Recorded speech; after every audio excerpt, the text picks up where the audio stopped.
When my son Devin decided to move into the mansion belonging to his millionaire mother-in-law, Vivian Sterling, his wife, Candace, Candy, as she preferred to be called, happily ran right after him, leaving me alone in this house she had always openly despised. I remember perfectly her last words before she climbed into the luxurious imported sedan Vivian had sent to pick them up. "Rot in that dusty old house, you washed-up old-timer!" She screamed it so loud that the neighbors stepped out to stare. Devin didn't say a word. He just loaded the luggage and drove away without looking back. I stood there, rooted to the spot on my front porch, watching them speed off toward the life of grand estates and servants they had dreamed about. 3 whole months passed without a single call, not one text, as if I had died to them. But then, one Thursday afternoon, they appeared. They arrived in a beat-up rideshare, lugging the same suitcases they had taken away full of grand illusions, but now with expressions of total defeat. And when I opened the door and saw them standing there, their eyes pleading for me to let them in, I received them in a way that left even Tony, the driver who brought them, completely stunned. Because what they didn't know was that those 3 months without them hadn't destroyed me. They had transformed me into someone entirely different. But to understand how we got to that moment, I have to go back to the beginning. I have to tell you what my life was like before it all fell apart, before Candace swept into our lives like a hurricane of ambition and poison. My name is Eleanor, and I'm 64 years old. This house where I live, this modest 2-story home in a working-class part of Northside Detroit, is everything I own.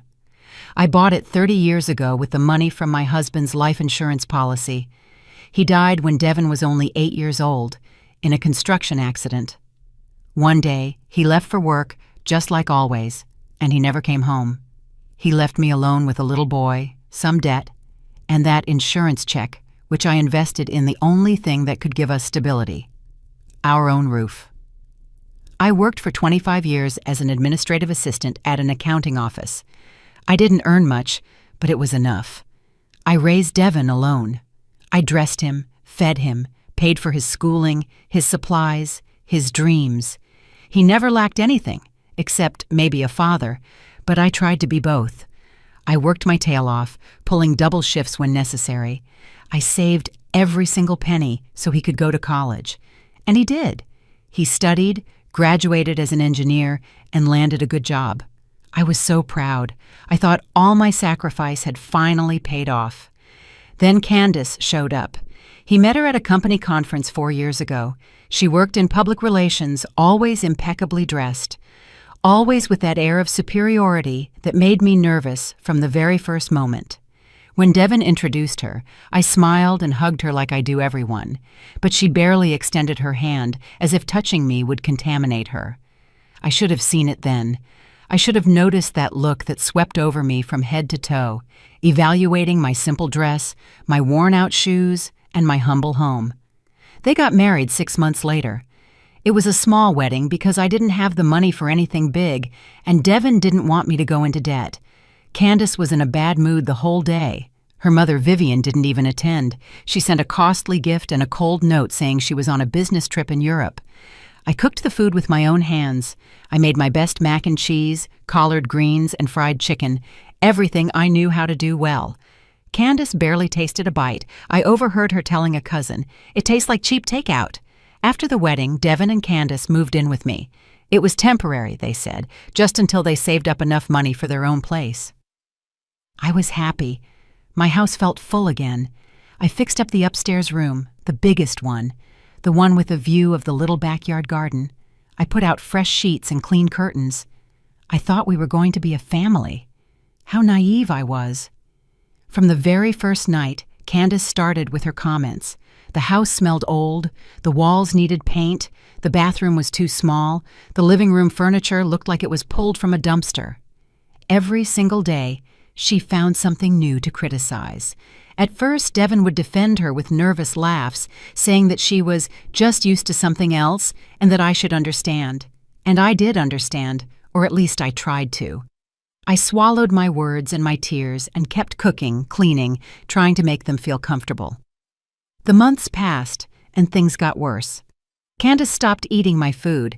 She said it was too greasy, too heavy, too common. She started ordering food from expensive restaurants and left the empty containers lying around for me to pick up. She would invite her friends over and apologize for the humble place where they had to live temporarily. Devin grew quieter and quieter. He came home late from work and shut himself in the room with her. I would hear them arguing. Candace would cry, saying she couldn't stand living like this anymore, that her mother was right and that she deserved better. Then, Vivian started to visit us. Visit isn't the right word. Inspect would be more accurate. She arrived in her imported car with a driver, dressed as if she were going to a gala.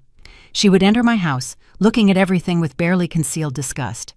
She'd sit on the edge of the sofa as if she feared catching poverty, and she would talk. God, how she would talk. She told Devin that he had potential, that he had built a good career despite his humble origins, and that with the right connections he could go far.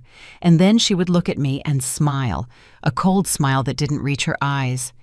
"Eleanor," she'd say, "it's admirable that you did all you could with so little. Not everyone has the good fortune to be born into a good position." I would clench my fists under the table and smile. I always smiled for Devin, because I didn't want to cause trouble, because I thought that if I was patient, if I was kind, eventually Candace and her mother would see that I only wanted the best for my son. How foolish I was. Kindness doesn't work with people like that. They see kindness as weakness, and they attack weakness like sharks attack blood in the water. Everything changed one Friday night. Vivian came for dinner. I had prepared everything carefully. I had cleaned the house until it shone. I had put fresh flowers on the table. Candace had barely spoken to me all week, but that night she seemed especially animated. During dinner, Vivian talked about her estate, her trips, and the opportunities she could offer Devin if he were just in the right place. And then she said it. "Devin, son, why don't you come live with me? I have an entire wing of the house that I don't use. 3 bedrooms, 2 bathrooms, a private balcony.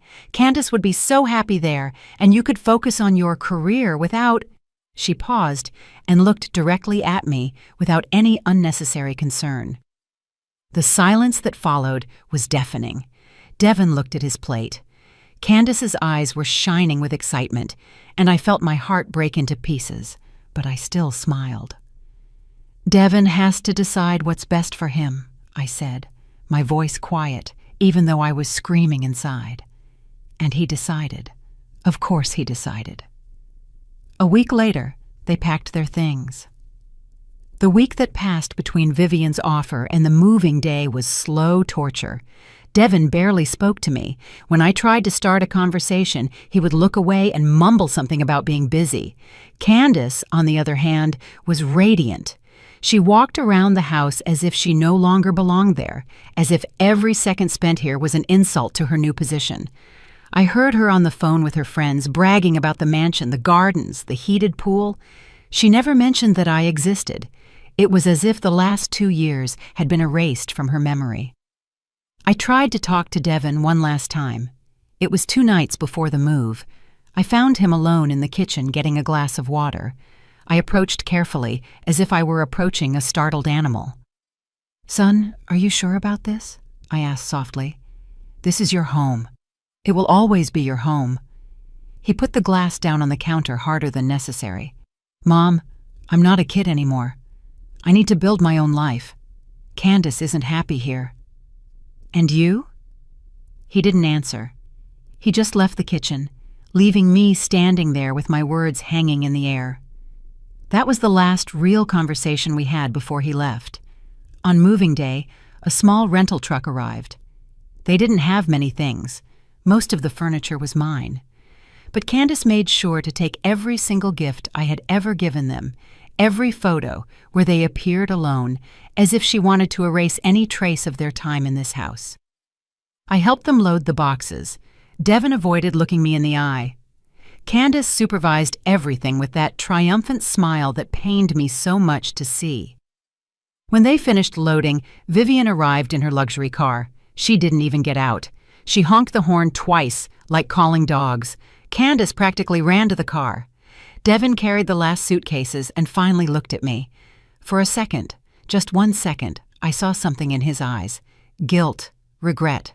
But then Candace called him from the car, and the moment vanished. "Take care, Mom," he said quickly and turned away. "Devin, wait!" I called, but he was already walking toward the car. Candace rolled down the window. She had that expression on her face, that mix of contempt and victory that I had learned to hate. And then she said it. She screamed those words that would be burned into my soul like hot iron. "Rot in that dusty old house, you washed-up old-timer. We're going to live the right way, not like rats in this filthy hole." The neighbors came out. Mrs. Carol Jenkins from the house next door, Mr. Frank Powell from across the street. Everyone heard. Everyone saw my humiliation. Devin got into the car without saying a word, without defending me, without even turning to look. Vivian started the engine, and they drove away. Just like that. I stood there on the curb with all my neighbors looking at me with pity, feeling the tears finally start to roll down my cheeks. Mrs. Jenkins came over and hugged me. "Oh, Eleanor, that woman is unforgivable, and your son should be ashamed." But I didn't want comfort. I didn't want pity. I went inside and closed the door. The house was terribly silent. For the first time in years, I was completely alone. I sat on the sofa, that old sofa Candace had criticized so much, and I cried. I cried for hours. I cried for my son, who had chosen a life of luxury over his own mother. I cried for the years I had dedicated to raising him, sacrificing for him, only to have him abandon me like this. I cried for the public humiliation. I cried for everything. The days passed and turned into weeks. At first, I checked my phone constantly, waiting for a call, a text, something, but nothing ever came. Devin didn't call even once. It was as if I were dead to him. The neighbors looked at me with sorrow when I went out. Some brought me food, as if I were in mourning. And I suppose I was. I was mourning the son I had lost, not to death, but to something worse, ambition and ingratitude. One night, while I was lying awake, unable to sleep, I heard noises outside. I peeked out the window and saw a group of kids spray painting something on my house wall. The next day, I discovered they had written "The Abandoned Woman's House." Someone in the neighborhood, probably a friend of a gossiping neighbor, had spread the story. Now I was the neighborhood spectacle, the pathetic woman whose son had left her for a better life. I cleaned the wall myself. It took me 3 hours and 2 buckets of soapy water. Mrs. Jenkins came over to help, but I told her no. I needed to do it alone. With every scrub, I felt something inside me changing. The sadness began to transform into something different, something harder, stronger. That night, for the first time in a month, I didn't cry. I sat in my kitchen with a cup of coffee and looked around. I truly looked. Candace had been right about one thing. The house needed repairs, the walls were faded, the furniture was old, the backyard was neglected. But not because I was poor or miserable, as she had claimed, but because I had devoted every penny and every minute to taking care of Devin. I had forgotten to take care of myself. I had forgotten to take care of my own space. I opened a notebook and started making a list. Paint for the walls, fixing the leaky bathroom faucet, changing the curtains, fixing the garden. Every single thing Candace had criticized, I was going to improve, but not for her, not to prove anything to anyone, but for me. Because this was my house, my home, and I deserved to live in a beautiful place. The next day, I took out my savings. It wasn't much. I had spent almost everything on Devin's wedding and helping them out while they lived with me, but I had about $3,000 saved for emergencies, and this was an emergency, not of money, but of dignity. I went to the hardware store and bought paint. Cream for the living room, light green for the kitchen, a soft yellow tone for my bedroom. The employee, a young man named Marcus Reed, helped me load everything into a cab. "You're going to paint alone, ma'am?" he asked with concern. "Yes," I replied, and for the first time in weeks I smiled. "I'm going to paint alone." I started that same afternoon. I moved the furniture, covered everything with old newspapers, and got to work. I had never painted a house in my life, but I learned fast. The first day was a mess. I got covered in paint. I stained the floor, a curtain, but I didn't give up. I kept going, and something strange happened. With every stroke of the brush, with every wall that changed color, I felt as if I were painting over my pain. I was covering the past with something new, something that I was creating. Mrs. Jenkins would come to see me every day. "Eleanor, you're killing yourself working like this. You should hire someone." But I didn't want to hire anyone. I needed to do it with my own hands. I needed to feel that I had control over something in my life. For 2 weeks I painted, my back ached, my arms hurt, but I didn't stop. And when I finished the living room and saw those clean, fresh walls, I felt something I hadn't felt in months. Pride. But there was still something gnawing at me, a question that wouldn't let me sleep. How was Devin? Was he happy in that mansion? Did he ever think about me? A part of me, the maternal part that never dies, still worried about him, still missed him, and that made me feel weak and foolish. Then I remembered something. Jasmine Hayes, my friend Jasmine from the office, where I had worked for so many years. She had become a lawyer after studying at night for years. We hadn't seen much of each other lately, but we were good friends. Maybe she could help me understand my options. Not to sue Devin, I would never do that. But maybe to protect myself. To make sure this house, the only thing I had, remained mine. I called her. Her voice on the phone sounded surprised but happy. "Eleanor, it's been so long. How are you?" And for the first time, I was honest. "Not very well, Jasmine. I need to talk to you. Can we meet?" We arranged to meet the next day at a coffee shop near her office. I didn't know then that this call was going to change everything. The coffee shop where I met Jasmine was a small, cozy place, very different from the elegant restaurants Candace was probably frequenting now. I arrived 15 minutes early, nervous, not knowing exactly what I was going to tell her. When Jasmine walked in, I was surprised to see her so changed. She was no longer the timid secretary I remembered. Now she walked with confidence, wore stylish suits, and carried a leather briefcase. She had become someone important. I felt small next to her, but when she saw me, her face lit up with that warm smile I remembered.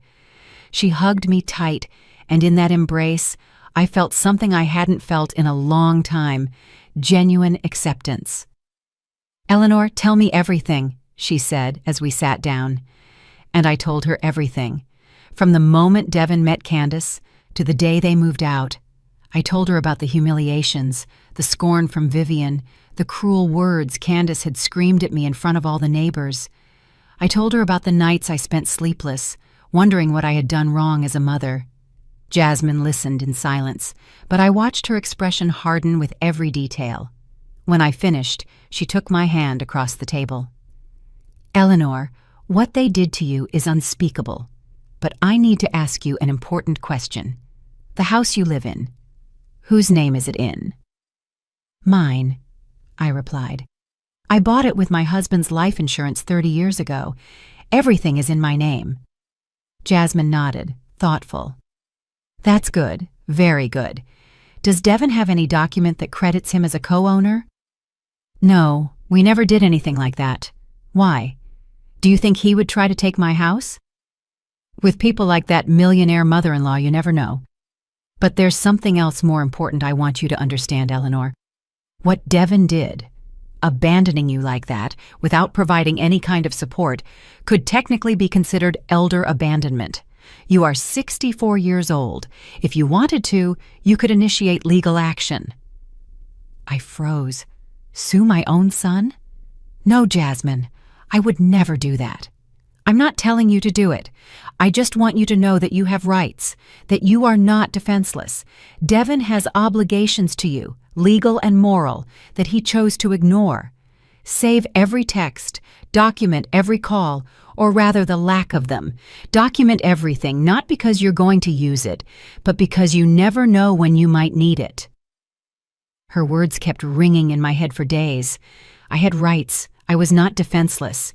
It was such a simple yet powerful concept. My whole life, I had been the one who sacrificed, the one who gave, the one who made herself small so others could shine. But it didn't have to be that way anymore. Days turned into weeks, and weeks turned into 2 months. I continued working on the house. After painting, I repaired the leaky bathroom faucet. I hired Marcus, the young man from the hardware store, to help me with things I couldn't do alone. He turned out to be a hard-working, honest young man. He charged me fairly and did excellent work.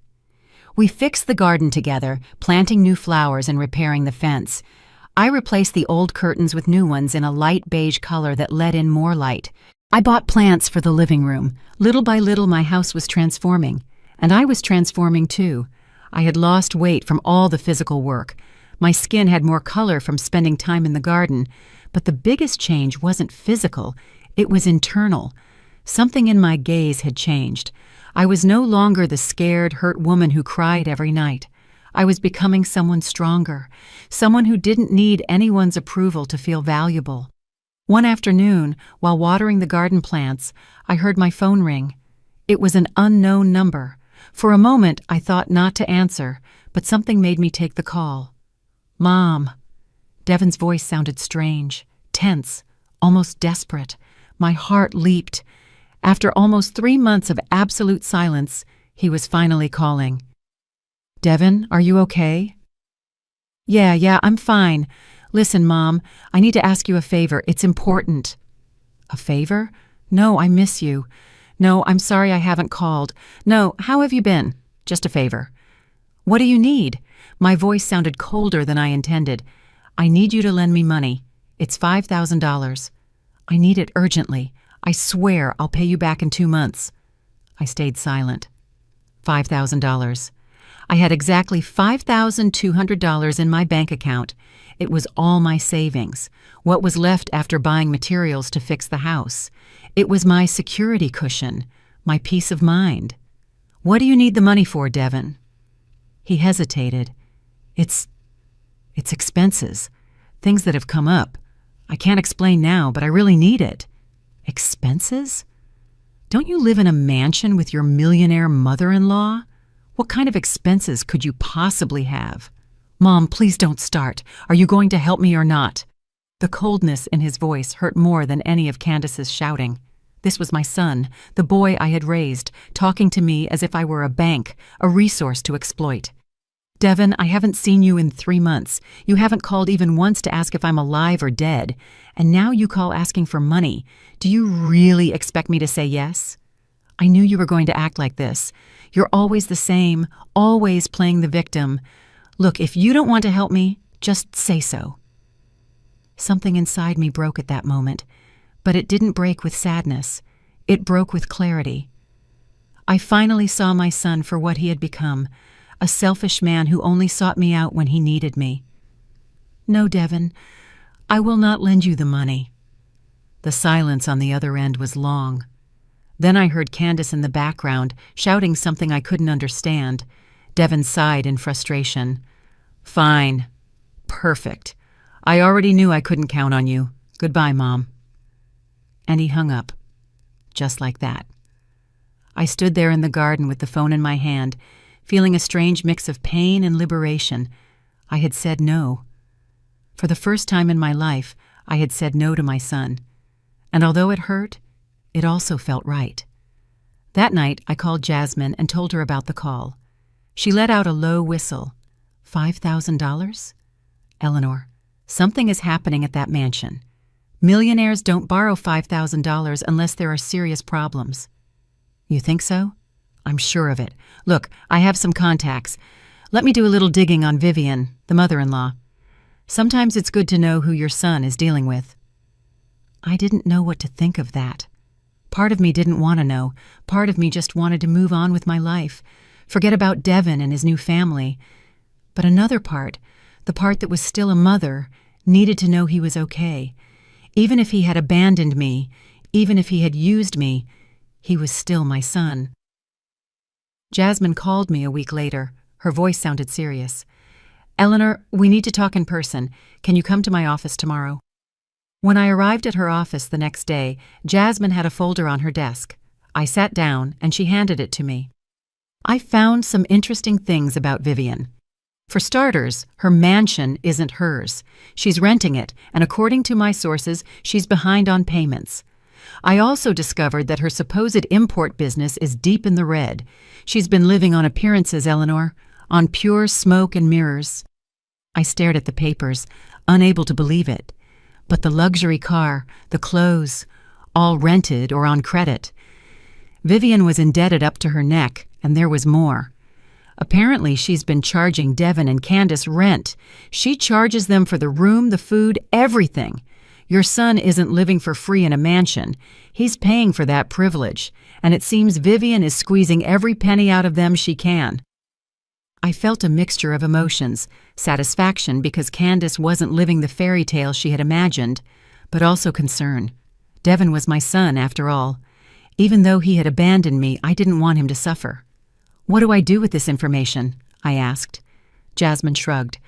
"Nothing for now. Just keep it. Something tells me you'll need it soon." And she was right, because 2 weeks later, on a rainy Thursday afternoon, my doorbell rang.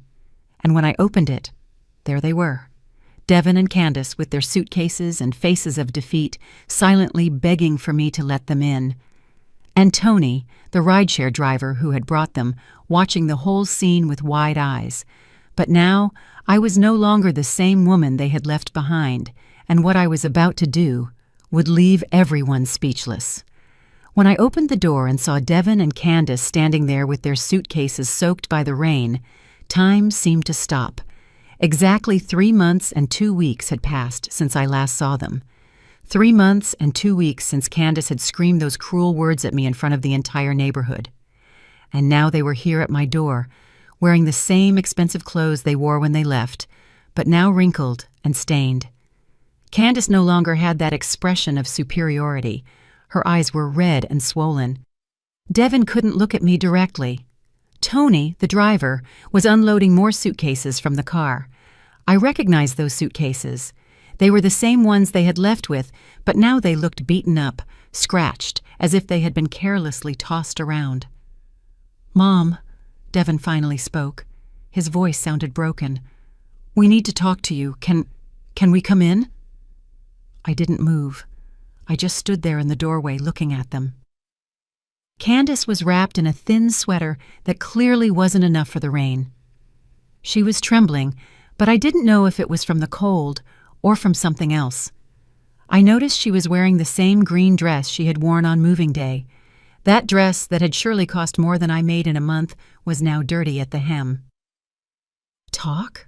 I repeated slowly. "How interesting. 3 months ago, you didn't want to talk.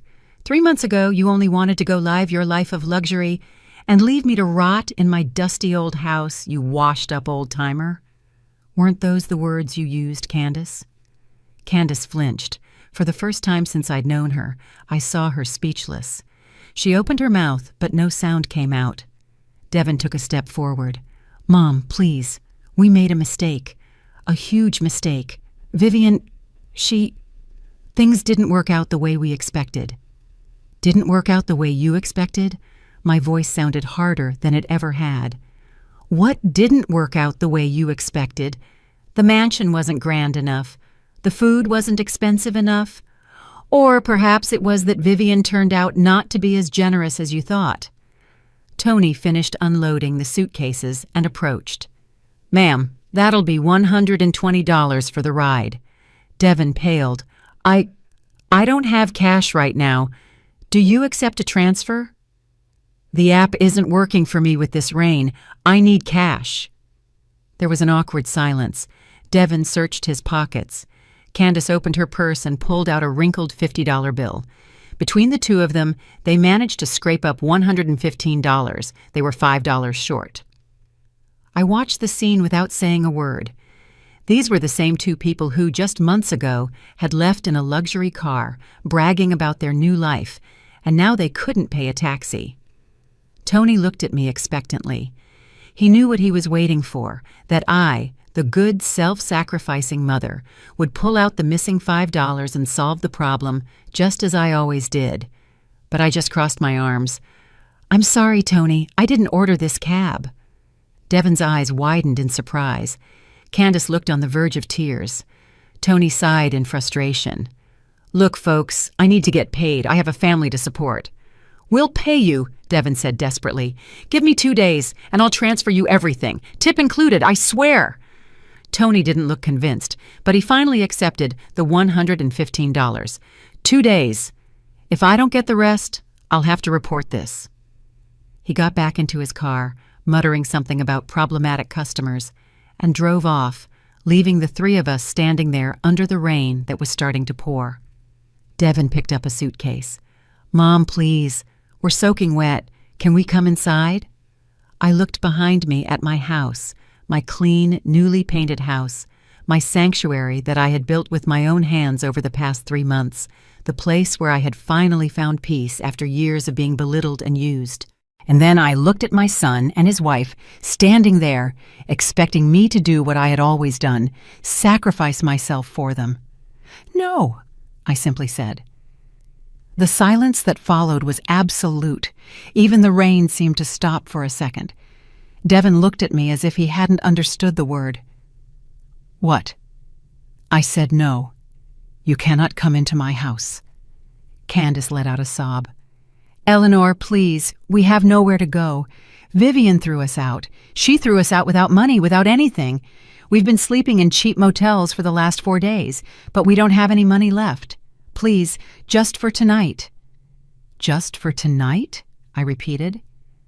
"Like when you moved into my house, temporarily for a few months, and those months turned into almost 2 years? Like when you made me feel every single day of those 2 years that my house was an unworthy hovel? Like when you invited your friends over and apologized for the humble place you had to live? I was wrong. I'm sorry, truly, I'm sorry." Candace's tears ran down her cheeks, mixing with the rain. "You know what's sad, Candace?" "What?" "I believe you. I believe you're sorry. But you're not sorry you treated me like dirt. You're sorry that you're now in the position I was in. You're sorry for your own downfall, not for my pain." Devin dropped his suitcase. "Mom, I'm your son. Are you really going to leave me in the street?" Those words, those damned words designed to make me feel guilty, to activate that maternal instinct he knew still lived inside me. And yes, I felt it. I felt that tug in my heart, that urge to open the door and let them in. But I also remembered something. I remembered Jasmine's words, "You have rights. You are not defenseless." I remembered the nights I spent crying, wondering what I had done wrong. I remembered the public humiliation, the graffiti on my wall, the looks of pity from the neighbors. "Devin, when you left 3 months ago, you left me," I countered. "Not the other way around. You chose a mansion and money over your own mother. You kept quiet when your wife insulted me in front of the whole neighborhood. You didn't call even once in 3 months to know if I was alive or dead. The only time you called was to ask me for $5,000, and when I said no, you hung up on me. So no, I'm not leaving you in the street. You put yourself there." "But Mom—" "No buts, Devin. For 3 months I've been fixing this house. Do you see the walls? I painted them myself. Do you see the garden? I planted it myself. This house is no longer the place you left. It's my home, my sanctuary. And you two are no longer welcome here." Candace fell to her knees on the wet pavement. "Please, Eleanor, I beg you, don't do this to us. We made a terrible mistake. I know, but we need you." "You need me?" I repeated bitterly. "Now you need me. When you had a mansion, you didn't need me. When you had money, you didn't need me. You only need me when you have no one else left." Mrs. Jenkins had come out of her house with an umbrella. She stood in her yard, watching. Mr. Powell had also come out. The same neighbors who, 3 months ago, had witnessed my humiliation were now witnessing this. But this time, I wasn't the humiliated one. This time, I was the one with the power. Devin ran his hands through his wet hair. "Fine, I get it. We treated you badly. We were ungrateful. What do you want us to do? Do you want us to kneel? To ask for your forgiveness 1,000 times? I'll do it. I'll do whatever it takes, Mom, but please just let us in for tonight. We'll find another place tomorrow. No. Mom, it's pouring rain. We have no money. What are we going to do? I don't know, Devon. It's not my problem. Maybe you can call Vivian or Candace's rich friends, or maybe you can do what I had to do when I was left alone. Figure it out yourselves. Candace was still on her knees, sobbing. Devon looked at me with a mixture of disbelief and rage. I could see that he didn't understand how his mother, the woman who had always given in, who had always forgiven, was now denying him help. You know what the worst part is? I continued, feeling the words flow out of me like a river that had been contained for too long. That even now, even in this moment, you are not here because you miss me. You didn't come to apologize. You didn't come because you realized you treated me wrong. You came because you had no other choice. I am your last resource, your plan Z, and I'm sorry, but I am no longer available to be anyone's plan. I reached for the doorknob, ready to close the door. Devon took a desperate step forward. Wait. Please, just give me a chance to explain. Vivian isn't who we thought she was. She lied to us. She used us. She made us work like servants in her house. She charged us for everything, the food, the water, the electricity. We were living worse than when we were with you, and when we couldn't pay anymore. She threw us out like dogs. She took our phones, our credit cards, everything. She only left us with these suitcases of clothes.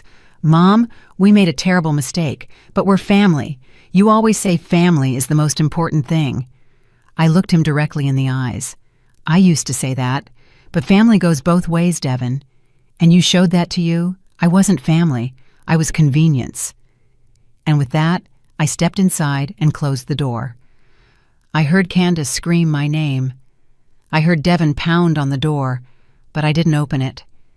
I stood there on the other side, my back against the wood, feeling my heart pound fiercely. Tears ran down my cheeks, but they weren't tears of sadness.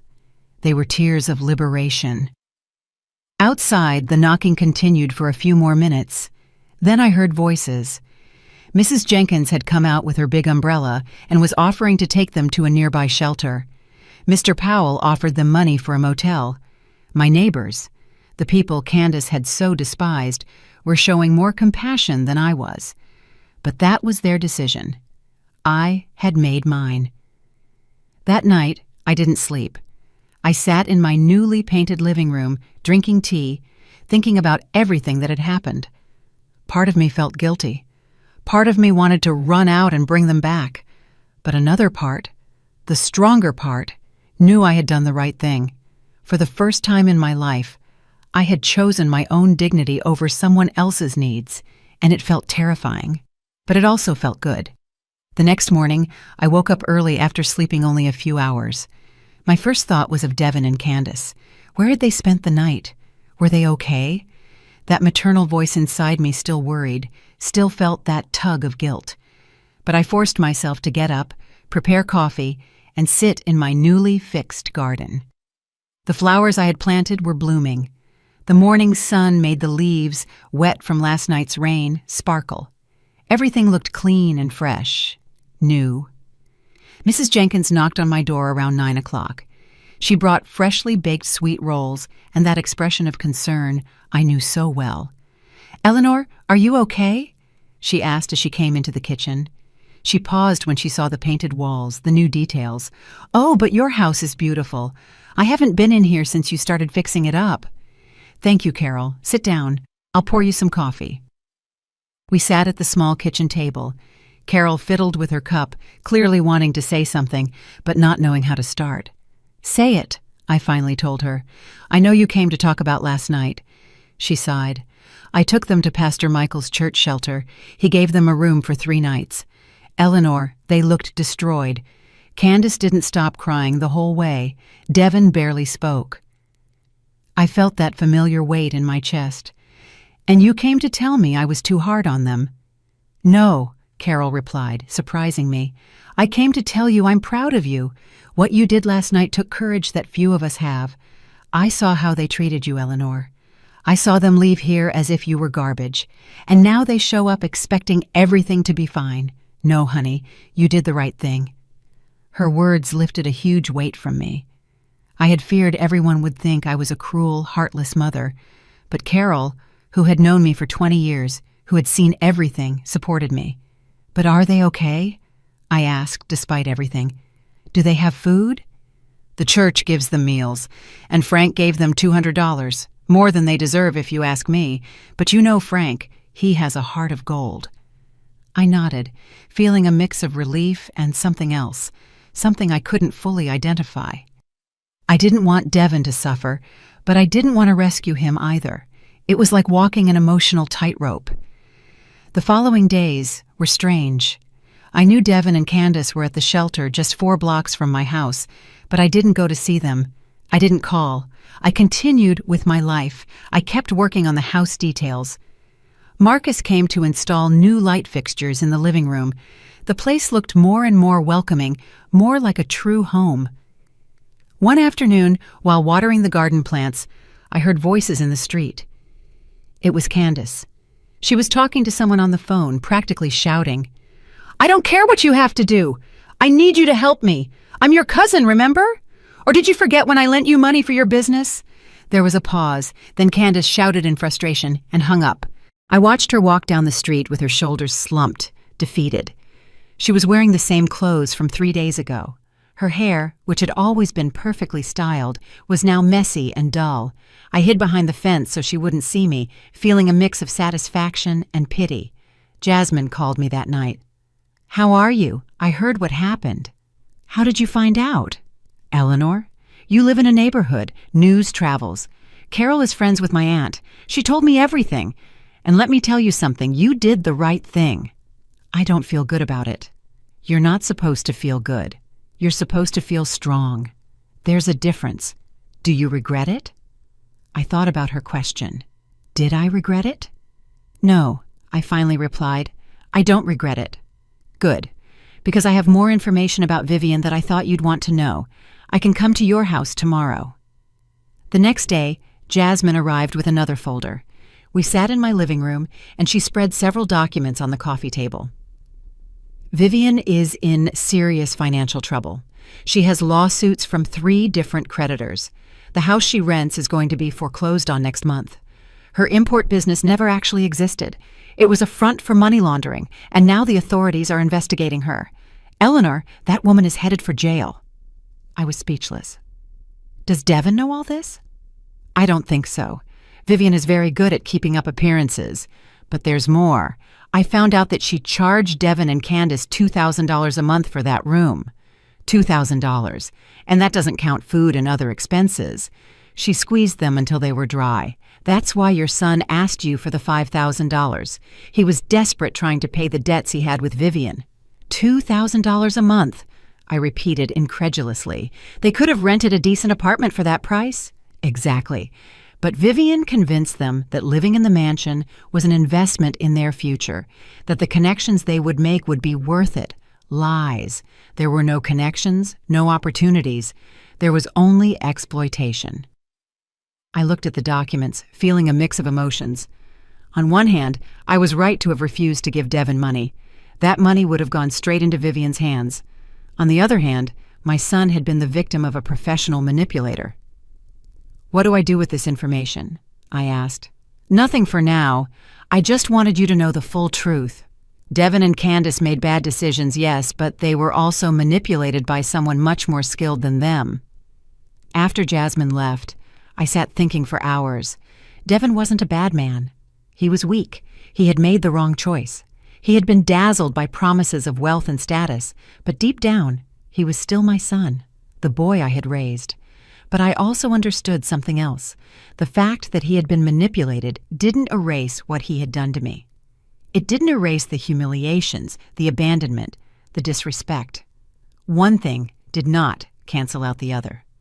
On Friday afternoon, Pastor Michael knocked on my door. He was an older man, about 70 years old, with kind but firm eyes. "Eleanor, I need to talk to you about your son." I invited him in and served him fresh water. He sat on the sofa and looked at me with that expression priests have when they are about to give a sermon. "Devin and Candace have to leave the shelter tomorrow. The 3 nights I gave them are up. I don't have any more space." "I know, Pastor." "Devin asked me to talk to you, to intercede for him. He told me what happened, his version at least. And what did you tell him?" "I told him the truth, that he had committed a terrible sin by abandoning you, that he had failed in his moral duty. But I also told him that everyone deserves a chance at redemption. I'm not asking you to let them move back in with you, Eleanor. That would be too much. But perhaps you could help them find a place, or lend them some money so they can start over." I looked him directly in the eyes. "Pastor, with all due respect, no." He sighed. "I understand your pain, daughter, but vengeance is not the path." "It's not vengeance, Pastor. It's protection. For 3 months, I've been rebuilding myself. If I let them in now, even a little, I'll fall back into that pattern of sacrificing myself for people who don't value me. Devin is an adult. He's 32 years old. He has an education. He can work. He can get ahead, but not with my help. Not anymore." Pastor Michael remained silent for a long moment, then nodded slowly. "You're right. May God bless you, Eleanor, and may He give Devin and Candace the strength to face the consequences of their actions." After he left, I sat in my garden and cried, not tears of sadness, but of liberation.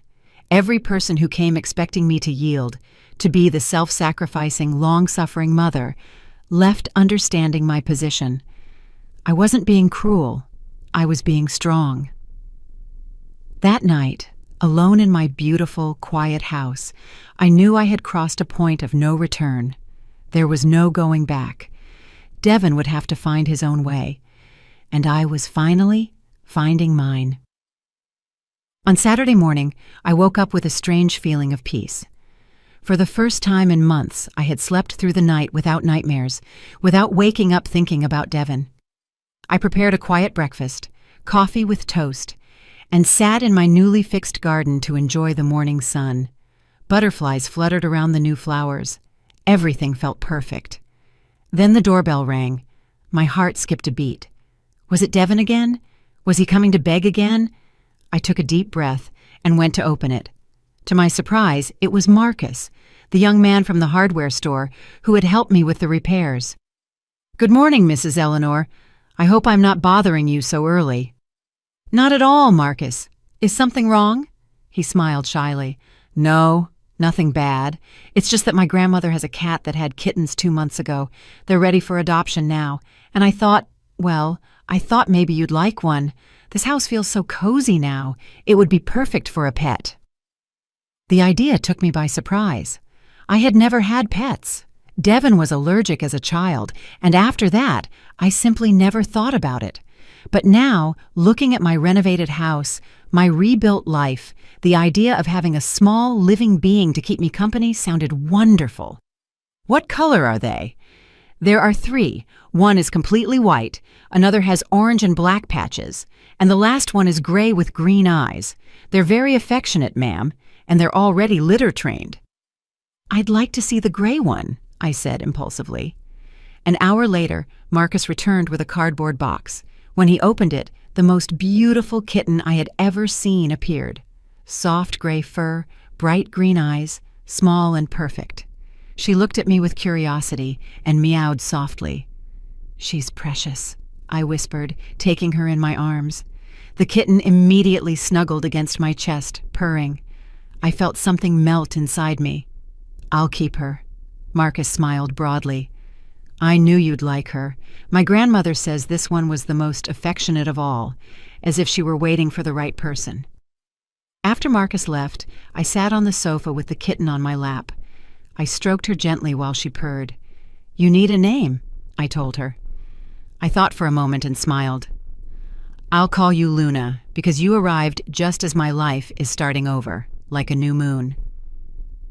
The following days were different. I no longer felt alone in the house. Luna followed me everywhere. She slept in my bed, sat on my lap while I watched television. Mrs. Jenkins came to meet her and fell in love with her immediately. "Oh, Eleanor, look at her. She's gorgeous. This house needed life like this, cheerful, positive." She was right. The house no longer felt like the place where I had suffered humiliations. It felt like a true home. My home. One afternoon, while buying food for Luna at the pet store, I ran into Vivian. We literally bumped into each other, turning a corner in an aisle. She was wearing dark sunglasses, but I recognized her immediately. She looked different. Her clothes, though still designer, were wrinkled. Her hair didn't have that perfect, expensive salon sheen. She looked tired, old. "Eleanor?" she said in surprise, removing her sunglasses. "Vivian," I replied coldly. There was an awkward moment of silence. She looked at my cart with the cat food, the litter, the toys. Then she looked at me, evaluating me as she always did. But this time, she didn't find the humble, frightened woman she remembered. "I heard about Devin and Candace," she finally said. "That they came to your house?" "Yes, they came." "And you didn't let them in?"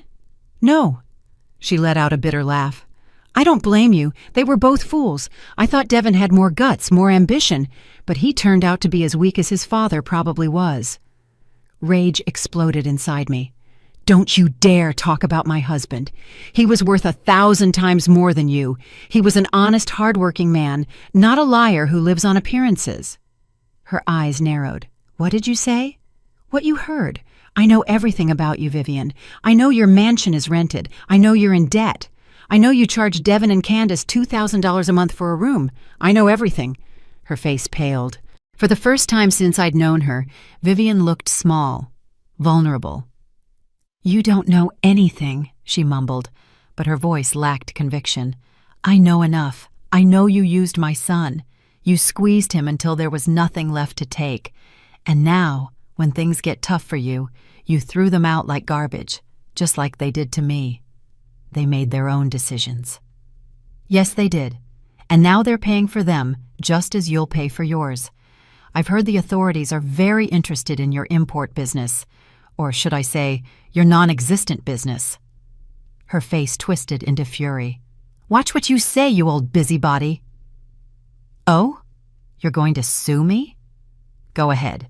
I'd love to see your finances exposed in court." I leaned closer to her and lowered my voice. "You thought I was a weak, stupid woman, someone you could belittle. But you were wrong. I raised my son alone. I bought my house alone. I rebuilt myself alone. While you sink in your lies and your debts, I am stronger than ever." I didn't wait for her response. I paid for my things and walked out of the store with my head held high. My hands were shaking, my heart was pounding, but I felt powerful. I had told the woman who had caused so much harm the truth about herself. That night, Jasmine called me, excited. "Eleanor, you won't believe this. Vivian was arrested this afternoon. Apparently, the investigation moved faster than expected. They're charging her with fraud and tax evasion. She's going to trial." I sat on the sofa, absorbing the news. Luna jumped onto my lap. "And Devin? Is he involved?"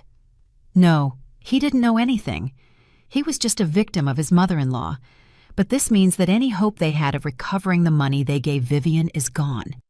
That money is lost." After hanging up, I sat thinking. Devin and Candace had lost everything. Their money, their pride, their dreams of grandeur. And I, the woman they had abandoned, was better than ever.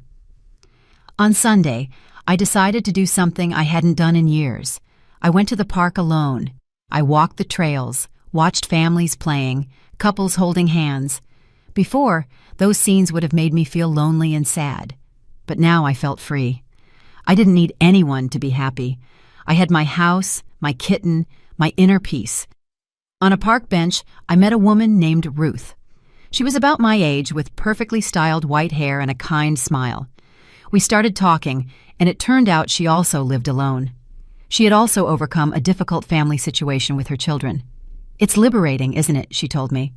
"When you finally realize you don't have to live for others, that you can live for yourself." "Yes," I replied, smiling. "Very liberating." We exchanged numbers and agreed to meet the next week for coffee. I had a new friend, a new connection. My life was filling up with good things, with good people, without Devin, without Candace, without toxic people who only dragged me down. When I returned home that afternoon, I sat in my garden with Luna on my lap and looked at my house. The newly painted walls gleamed under the afternoon sun. The flowers I had planted were in full bloom. Everything was perfect. Everything was mine. And for the first time in my life, I felt completely satisfied with who I was and where I was. I didn't need my son's approval. I didn't need to be the self-sacrificing, long-suffering mother. I could simply be Eleanor, a 64-year-old woman who had survived the storm and come out stronger on the other side. My phone vibrated. It was an unknown number. I ignored it. If it was Devin, I had nothing left to say. If it was someone else, they could leave a message. For now, I just wanted to enjoy this moment of perfect tranquility. Luna purred louder, as if she understood exactly how I felt. I stroked her gently and closed my eyes, letting the sun warm my face. This was my life now, and it was beautiful. The weeks continued to pass, and my life continued to flourish in ways I never imagined. Ruth became a close friend. We saw each other twice a week to walk in the park or grab coffee. She introduced me to her group of friends, all women our age, who met on Thursdays for dance classes. At first I was embarrassed, but they convinced me to try it. The first dance class was a disaster. I stepped on my partner's feet 3 times and got confused with all the steps. But the women laughed with me, not at me, and by the 3rd class, I was following the rhythm. There was something liberating about moving my body to the beat of the music, about letting go without thinking about anything else. During that hour of dancing, I wasn't the abandoned mother, I wasn't the humiliated woman. I was simply Eleanor dancing. One afternoon after class, Ruth and I went for coffee. She looked at me with that expression I already knew, the one that meant she wanted to say something important. "Eleanor, you look different, not just physically. Although you've lost weight and you look radiant, it's something in your eyes, in the way you walk. You're being reborn." Her words filled me with emotion. I feel reborn. It's strange.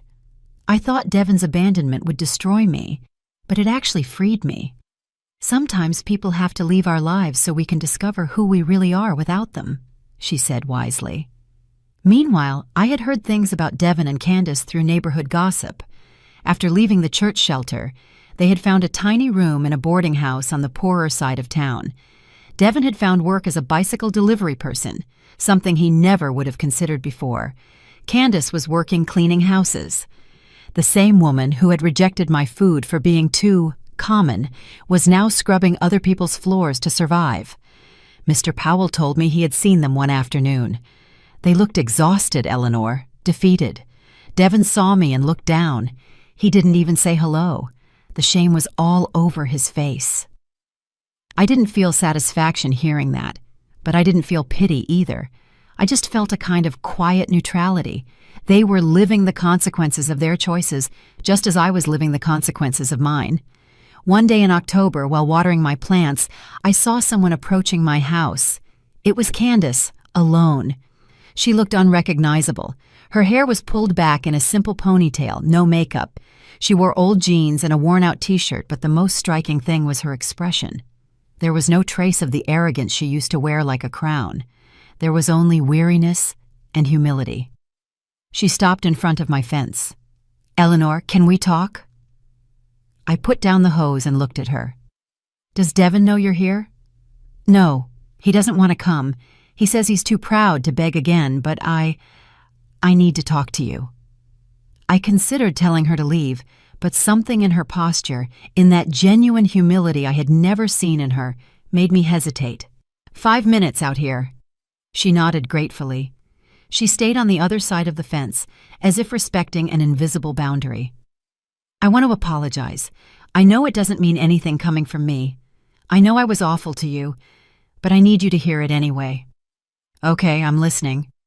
I grew up with my mother telling me that money was the most important thing, that appearances were everything, that people without money were less. And I believed her.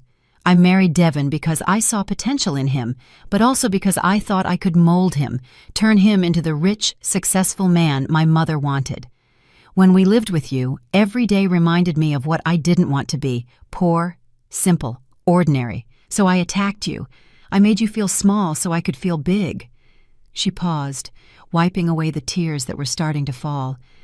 But my mother used us just like I used you. She squeezed us dry, and when we weren't useful, she discarded us. And that's when I understood. I understood what I did to you, the pain I caused. Now I'm the one cleaning other people's houses. I'm the one wearing second-hand clothes. I'm the one with nowhere to go. And what do you want me to do with that? I asked without emotion. Nothing. I don't want anything. I just wanted you to know that I'm sorry, that I understand you'll never forgive me. And that's okay. I don't deserve your forgiveness. I just wanted you to know that I realize how awful I was. I looked at her for a long moment. This apology was different from the one she had given in the rain a month ago. That one had been desperate, manipulative. This one was genuine, pained, real. I believe you, I finally said. I believe you mean it. But you're right about one thing. I'm not going to forgive you. At least not now. Maybe never. Because forgiveness isn't something that's given just because someone apologizes. It's something that's earned with time and actions. And frankly, Candace, I have no interest in giving you that time. She nodded, accepting my words. I understand. Thank you for listening to me. She turned to leave but stopped. Your house looks beautiful, by the way. It always was beautiful. I was just too blind to see it. I watched her walk away down the street, her shoulders slumped, but with something akin to peace in her gait. I didn't feel victory. I didn't feel anything in particular, just a quiet closing of a chapter. That night, Jasmine came to visit me with news. Vivian's trial is scheduled for next month. My contact at the prosecutor's office says the evidence is solid. She'll probably spend several years in prison. Poor Devin, I said automatically. Then I was surprised by my own words. Jasmine looked at me curiously. You still worry about him? He's my son. A part of me will always worry, but that doesn't mean I'm going to rescue him. It can be two things at the same time. You are stronger than you think, Eleanor. The days of November brought a fresh, renewing air. My routine had become pleasant. I woke up early, made coffee, played with Luna, tended my garden. Thursdays, I went dancing. Sundays, to the park with Ruth. My house was always clean and cozy. I had bought new paintings for the walls, plants for every corner. Everything felt alive and full of light. One morning, Mr. Powell knocked on my door. Eleanor, I need to ask you a favor. My nephew, Kenneth Ken Davis, just moved to town. He's looking for work as an accountant. Could you give him some advice? You worked at an accounting office for years. Of course, with pleasure. Ken turned out to be a nice man in his 50s, divorced, with a shy but genuine smile. We talked for hours about the accounting world, about firms that might be hiring. When he left, he thanked me profusely. You're very kind, Mrs. Eleanor. Not many people take the time to help strangers. After he left, I realized something. I was meeting new people, making real connections. My world was expanding in beautiful, natural ways. I was no longer trapped in that toxic bubble of pleasing Devin and enduring Candace. November turned into December. The streets filled with Christmas decorations. Normally, this time of year made me sad because I remembered Christmas with Devin as a child. But this year I felt different. Ruth invited me to a holiday dinner with her group of friends. I accepted gladly. The night of the dinner, as I got ready in front of the mirror, I really saw myself for the first time in months. My face looked fuller of life. My eyes shone. I had recovered something I had lost years ago. My joy. Not the joy that comes from making others happy, but the genuine joy that comes from being at peace with yourself. Luna meowed from the bed as if approving my appearance. I laughed and stroked her. Do you think I look good? She purred, which I interpreted as a yes. The dinner was wonderful. There were 8 of us women, all with similar stories of loss and rebirth. We laughed, ate, and toasted to second chances. For the first time in years, I felt part of something, a community, a chosen family. When I returned home that night, I found something on my door, an envelope. I opened it curiously. Inside was a handwritten letter. Mom, I know you don't want to talk to me. I understand, but I wanted you to know that I got a better job. I'm not delivering food anymore. I'm working at an engineering firm again. I don't earn much, but it's a start. Candace and I moved into a small but decent apartment. We're learning to live with less, to appreciate what we have. I know I failed you in unforgivable ways. I just want you to know that every day I think about you and everything you did for me. Someday, if you give me the chance, I'm going to prove that I can be the son you deserved all along. Devin. I read the letter twice. I felt something shift in my chest. It wasn't forgiveness, not yet, but maybe it was the beginning of something. The recognition that Devin was changing, growing, learning. I folded the letter and put it away in a drawer. I wasn't going to respond. Not yet. But I wasn't going to throw it away either. Time would tell what to do with it. January arrived with unusual cold.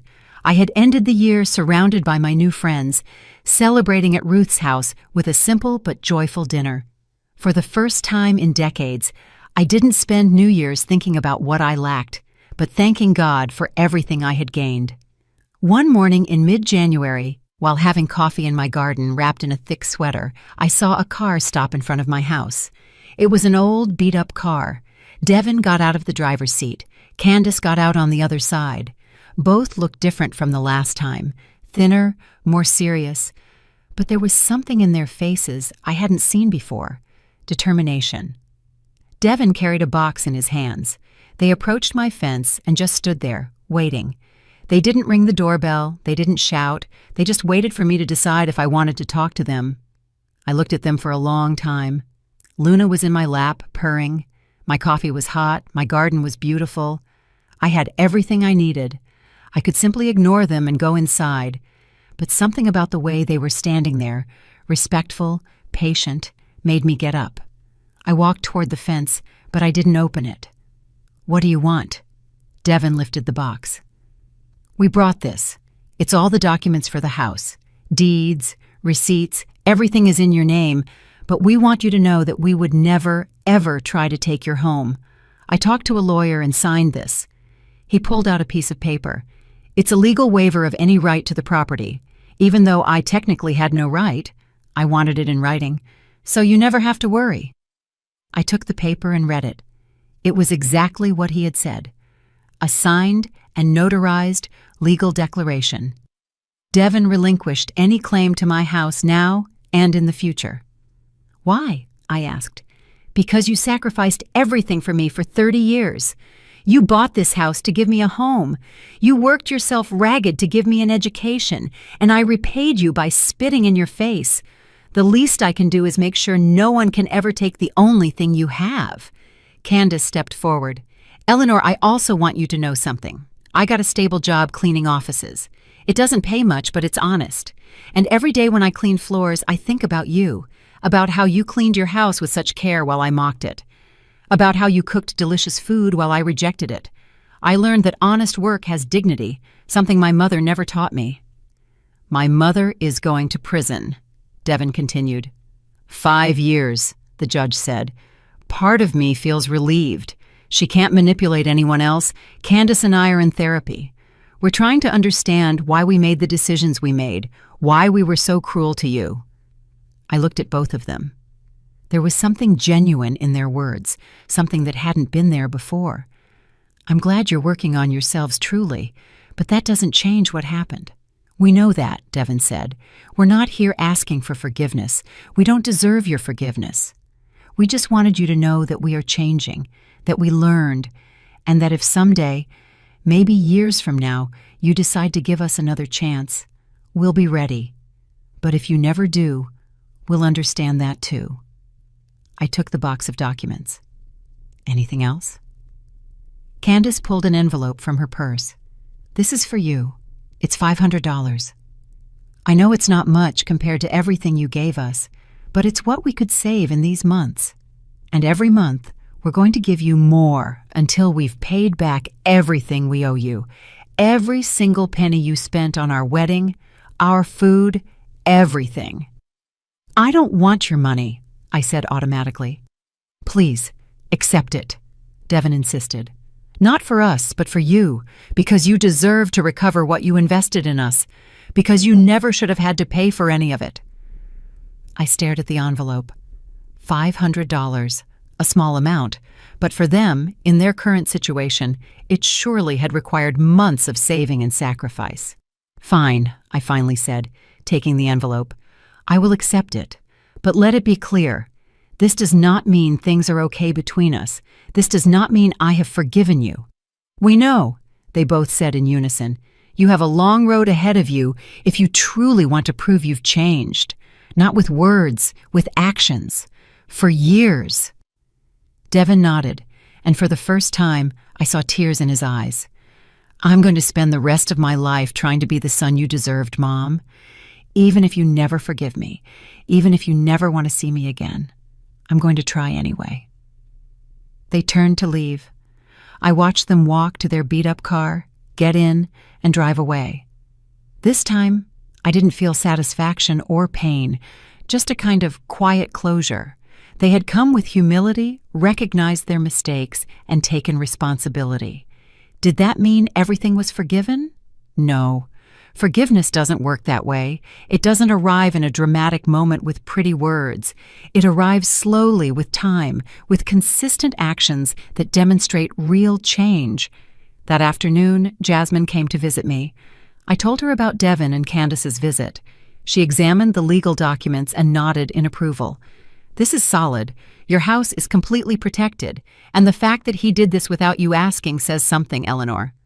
"What does it say?" "That maybe, just maybe, he's starting to truly understand what he did." The months kept passing. Every 30 days, like clockwork, an envelope appeared in my mailbox with money and a short note from Devin. "Thinking of you, Mom. Hope you're well. Luna must be getting big now. He never asked for anything. He never expected a response. He just fulfilled his promise to pay what he owed." I kept the envelopes in a drawer. I didn't spend the money. I didn't know what to do with it yet, but I recognized the effort. In March, Ken, Mr. Powell's nephew, invited me to dinner. He had landed an excellent job thanks to the contacts I had given him. He wanted to thank me. I accepted, thinking it would be a quick, courteous dinner, but it turned out to be one of the most enjoyable nights I'd had in years. Ken was intelligent, funny, and respectful. He made me laugh in a way I hadn't laughed in a long time. When he dropped me off at my house, he said, "I'd like to see you again, Eleanor, if you'd like." "Of course," I surprised myself by saying yes. It wasn't romance. Not yet. Maybe it never would be, but it was company. It was connection. It was the possibility of something new, and that was enough. April arrived with flowers all over the garden and a total sense of renewal. 8 months had passed since that rainy day when Devin and Candace appeared at my door with their suitcases, and I turned them away. 8 months in which I had rebuilt my life piece by piece, turning it into something better than it had ever been. One afternoon, while watering the plants with Luna following me among the flowers, I heard familiar voices in the street. It was Devin.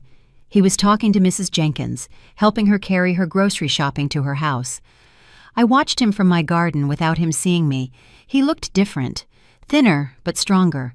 There was something in his posture, in the way he genuinely smiled while talking to the neighbor, that made me realize the change was real.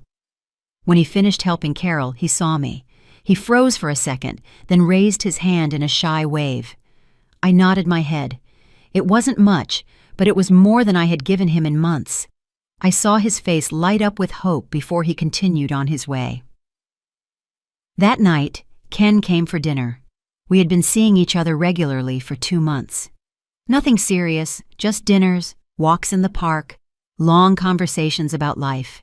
He never pressured for more, never demanded anything. He was simply there, being good company.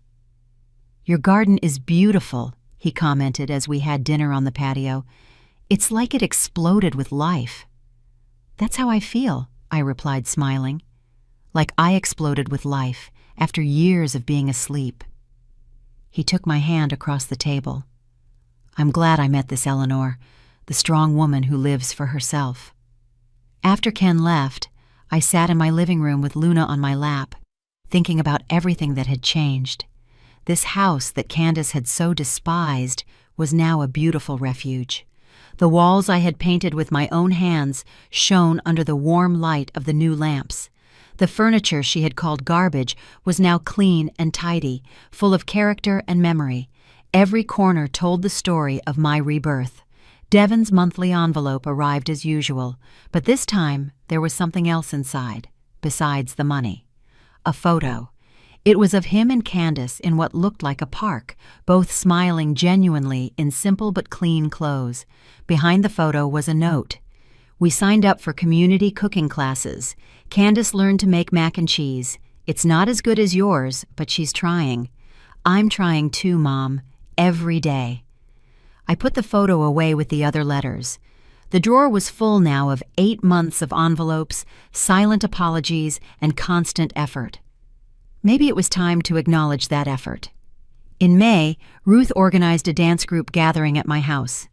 It was the first time I had opened my home for a celebration since Devon had left. The women arrived with food, laughter, and music. My living room filled with life and joy. We danced, ate, and told stories.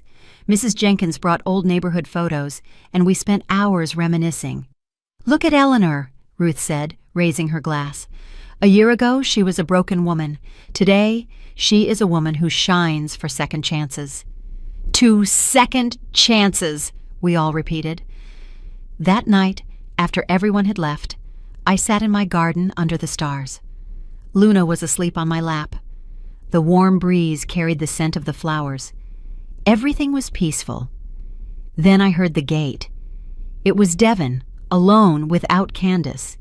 He walked to the fence and stopped. "Sorry to come so late, Mom. I saw the lights were still on. Can I talk to you for a moment?" I looked at him for a long time. Then, for the first time in 8 months, I opened the fence. "Come in, but just for a moment." He entered carefully, as if afraid I would change my mind. He sat on the garden bench, keeping a respectful distance. Luna looked at him with curiosity. "Is that new?" he asked, pointing to the cat. "Her name is Luna. I adopted her months ago." "She's pretty." There was a silence. Then Devon took a deep breath. "Mom, I didn't come to ask for anything. I just came to tell you that I saw you with that man, Ken. You looked happy, and that makes me happy too. You deserve to be happy. You deserve to have good people in your life." "Where are you going with this, Devon?" "Nowhere. I just want you to know that I no longer expect you to forgive me. I no longer expect things to go back to the way they were.